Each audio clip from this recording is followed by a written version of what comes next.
Welcome to The Point, a podcast by Apex Benefits and dedicated to employee benefits thought leadership. You can find more episodes for free on iTunes by searching The Point or Apex Benefits. Please rate, review, and subscribe to be the first to know about what we have in store for you. To learn more about Apex Benefits, please visit our website at www.apexbg.com or find us on LinkedIn, Facebook, or Twitter. Let's get to the point together. Welcome to The Point, Fort Wayne. I'm Kassee, Lamm, Benefits Strategist for Apex Benefits, and today I'm excited to sit down with Tina Acosta and Stasha Carrasquillo with Turnstone, as well as my colleague Scott Long. Would you three go ahead and introduce yourselves today? Sure. So my name is, as you said, was Stasha Carrasquillo. I'm the Chief Marketing Officer at Turnstone Center, and I've been there for several years now. Hi, I'm Tina Acosta, and I'm the Director of Program Outreach at Turnstone. I work in the marketing department with Stasha, and I've been at Turnstone for 18 years. Awesome. Well, my name is Scott Long. As Kassee mentioned, I'm an executive advisor with Apex and been on for about 7 years. We started this podcast in Indy maybe 3 years ago and have expanded into the Point, Fort Wayne. So I was just thrilled to be here. Most of the work that I do is in Fort Wayne and Central Indiana in Indianapolis. So Kassee, back to you. Thanks so much to all three of you. Tina and Stasha, as you get started today, I just was wondering if you could expand upon the fact that, Turnstone was founded by volunteers in 1943, and it's a nationally recognized leader in creating possibilities for children and adults with disabilities. Could you maybe elaborate on what Turnstone does on a daily basis and possibly where the idea of Turnstone came from? Okay. Turnstone was founded in 1943 when there were some women who were in a sorority, and they realized that children with disabilities weren't given the opportunity to go to school. So it was founded on an educational need. And then they just realized that there could be some other services that could be offered to these children to help make them more independent. So they started offering therapy to these children. And so then we fast forward 77 years later, and we're sitting on a campus of about 200,000 square feet. Wow. And yes, we do have national recognition for the services that we offer. We are pretty sure that there aren't any other facilities in the country where a person with a disability could be served with all the programs and the services we do, all in one place. So we're able to serve people with disabilities through their entire lifetime. And we have pediatric social workers, as well as social workers for our adults. We offer speech, physical, and occupational therapy. We have a licensed child care program that's inclusive, so we have children with and without disabilities in there. We also have an adult day center program for people who are over 18 who have physical disabilities, who might be isolated at home. And then we have a traditional memory care program for people who have a diagnosis of dementia or Alzheimer's. And we have a very large adaptive sports and recreation program that we're very proud of. We have 11 competitive teams that travel all over the Midwest and all over the country for national competition. And then we also have a fitness program. So we have warm water pools. We have expert fitness trainers that set up a program for people with disabilities. And through all of those programs and all of those services that we offer, we're able to empower people with disabilities to achieve their highest potential. And the reason that we're called Turnstone is because there's actually a shorebird that's called a turnstone. It's a ruddy shorebird. And so when you're at the beach, you'll notice that the little birds are walking along the beach and they're pecking at the sand. And so what they're doing is they're turning over stones for food. They're looking for food and they're helping each other out.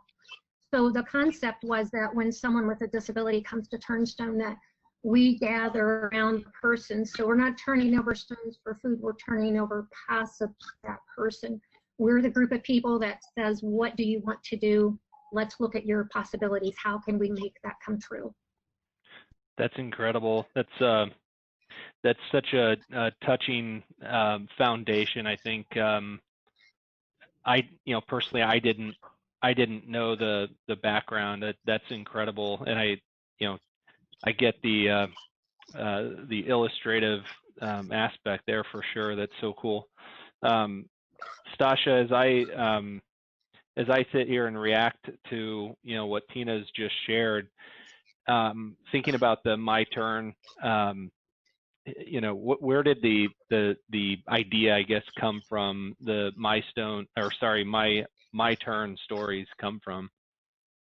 Well, we launched the It's My Turn campaign in March, a couple months ago, and it was really in celebration of Disability Awareness Month. And the reason why we chose that sort of approach to what we wanted to do to celebrate that awareness month was we really feel like we need to help tell the stories of those who are often undervalued and ignored. About a quarter of Hoosiers have a disability of some kind. And I think overwhelmingly they have to justify themselves a lot more.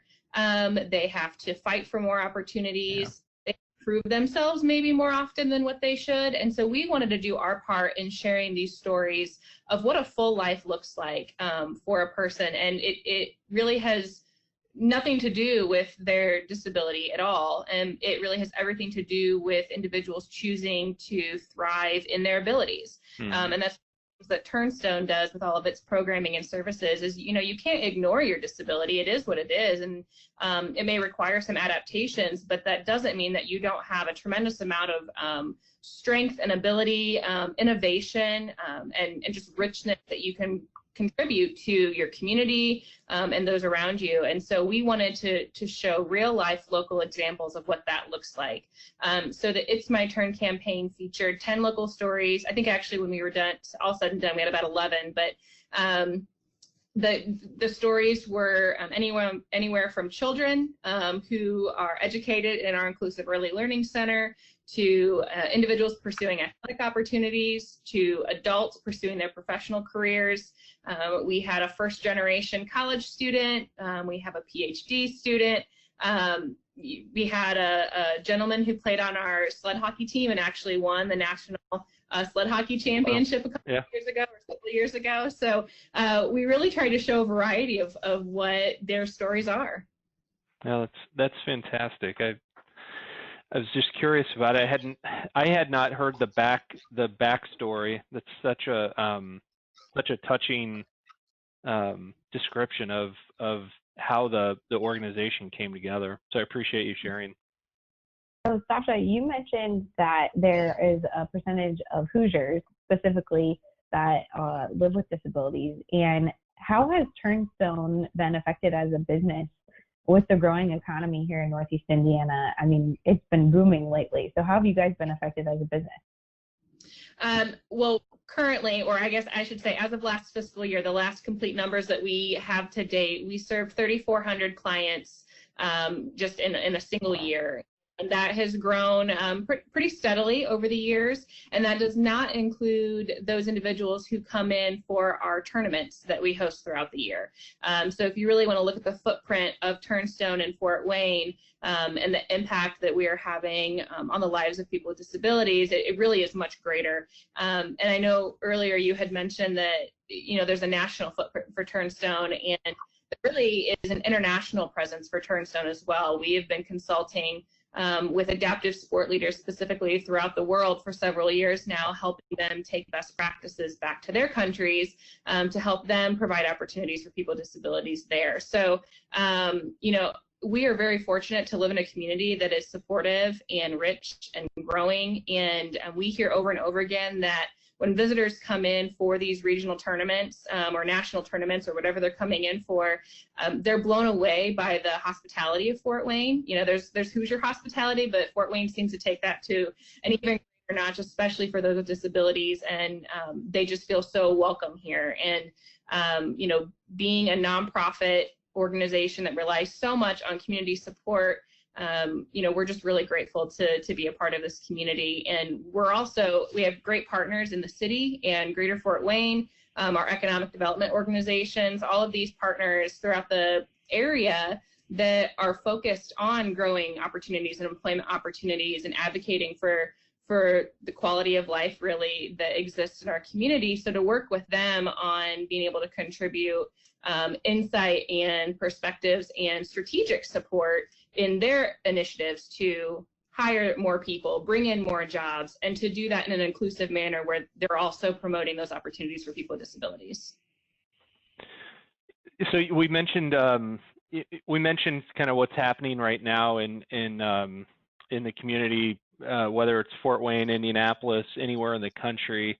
How have I'm just curious, Tina, Stasha, how has your organization had to adapt to deliver services in the midst of COVID-19? Tina, I'll take this one, or at least start, and you can round me out here.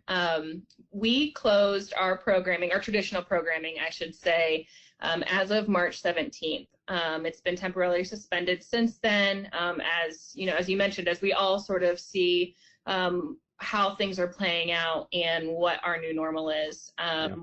Because of the population that we serve, many of the individuals that come here to Turnstone also have diagnoses or conditions that maybe put them in that higher risk population that we are all trying to be more cognizant of.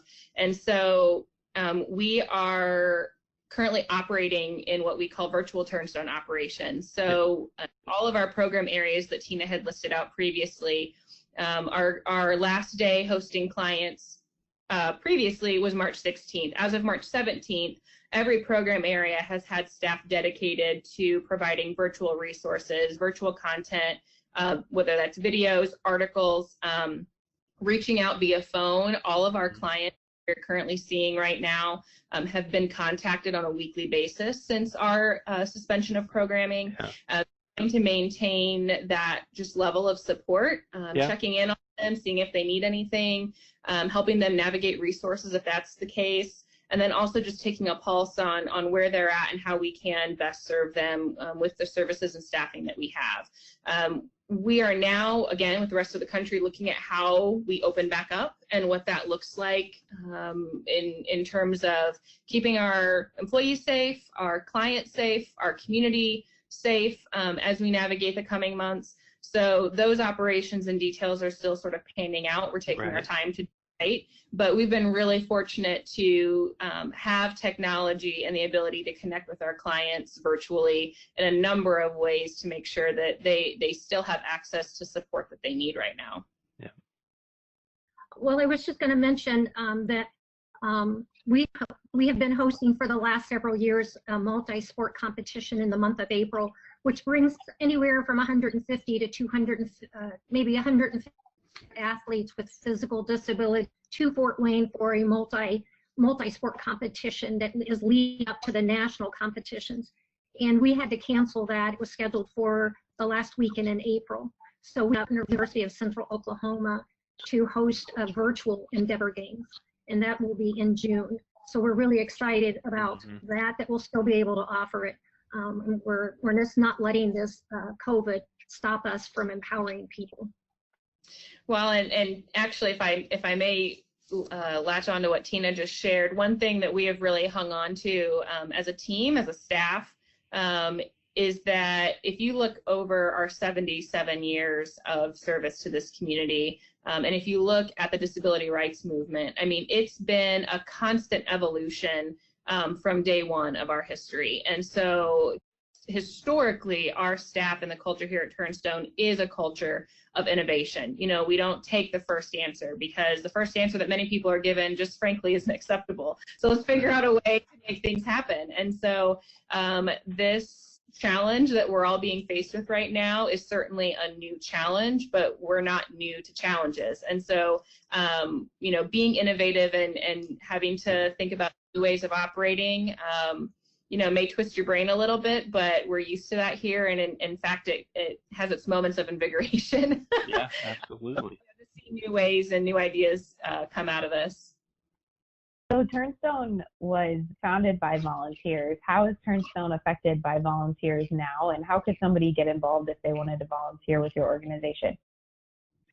Well, right now we aren't accepting any volunteers, just because we're putting into place all of the changes that need to be made, and as we begin to just stage in the different programs to coming back to what we will know as our new normal.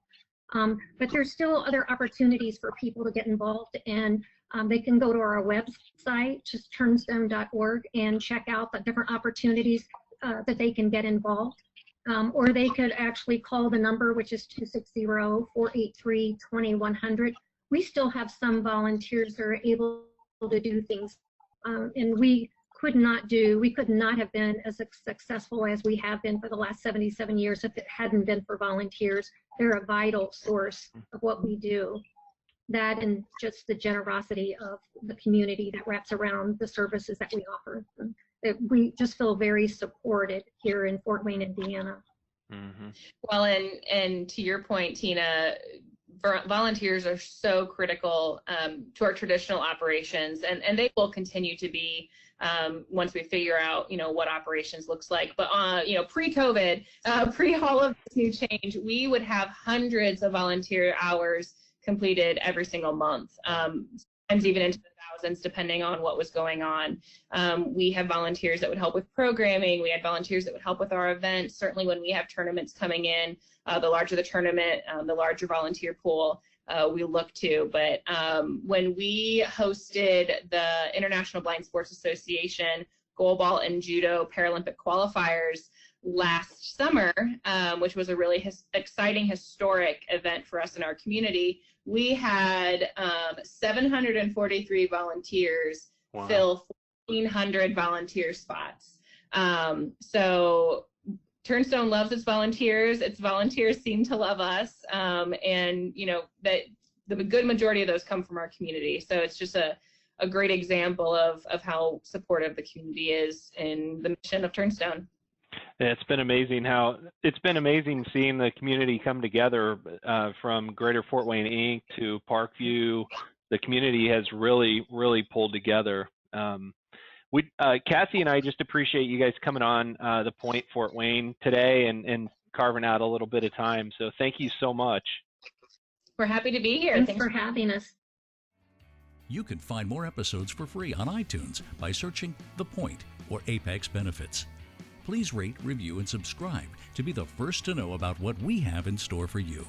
To learn more about Apex Benefits, please visit our website at www.apexbg.com or find us on LinkedIn, Facebook, or Twitter. Let's get to the point.